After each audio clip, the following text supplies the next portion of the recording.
श्री स्वामी समर्थ. जय जय स्वामी समर्थ. आपल्या जीवनातील सर्व संकटे दूर करणारा आणि इच्छा पूर्ण करणारा दिवस म्हणजे संकष्टी चतुर्थी. 5 एप्रिल 2026 रोजी आलेली आहे. ही संकष्ट चतुर्थी खूपच विशेष आहे. या दिवशी जर आपण श्रद्धेने गणपती बाप्पाची पूजा केली तर आपल्या आयुष्यातील अडचणी, अडथळे आणि दुःख नक्कीच दूर होणार आहे.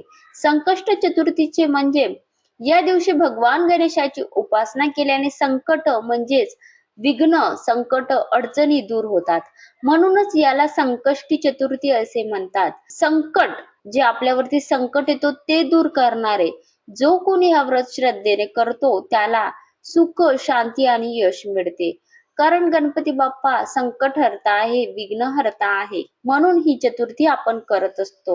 या दिवशी आपण सकाळी लवकर उठून अंघोळ करून गणपती बाप्पाच्या फोटोची, मूर्तीची पूजा करत असतो.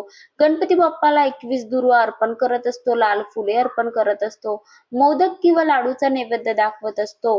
आणि या दिवशी आपल्याला ओम गणगणपते नमः हा मंत्र 108 वेळा जप करायचा असतो.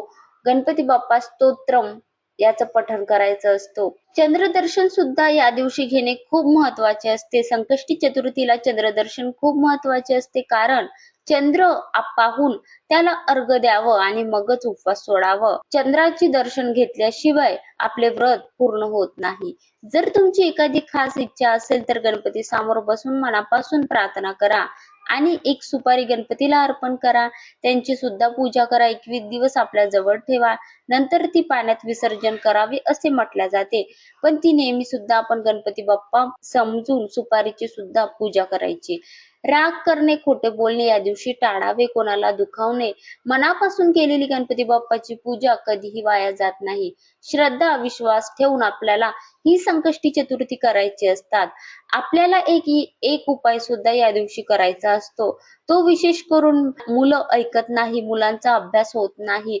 जर तुमच्या मुलांचा अभ्यासात मन लागत नसेल, लक्ष राहत नसेल, मोबाईल, टीव्ही किंवा कोणत्या इतर गोष्टीकडे लक्ष जास्ती असेल, तर या दिवशी गणपती बाप्पाला 5 एप्रिल या संकष्टी चतुर्थीला एक सोपा आणि प्रभावी उपाय नक्की करा.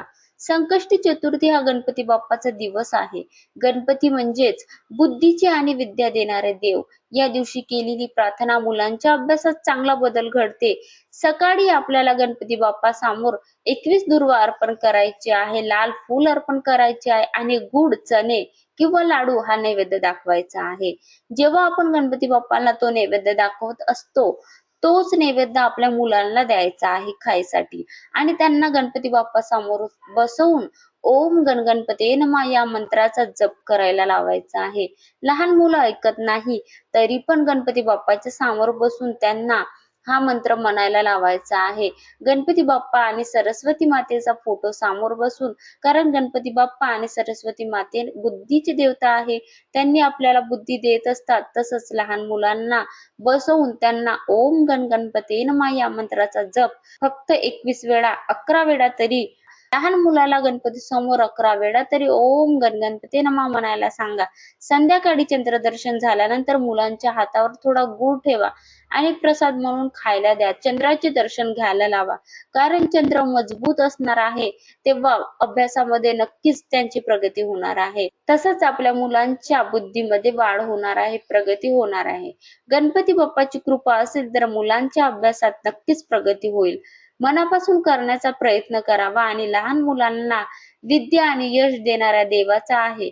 या दिवशी केलेले उपाय मुलांच्या अभ्यासात चमत्कारिक बदल घडवू शकतात. गणपती बाप्पाला विघ्नहर्ता, बुद्धीचा देव मानलं जातं.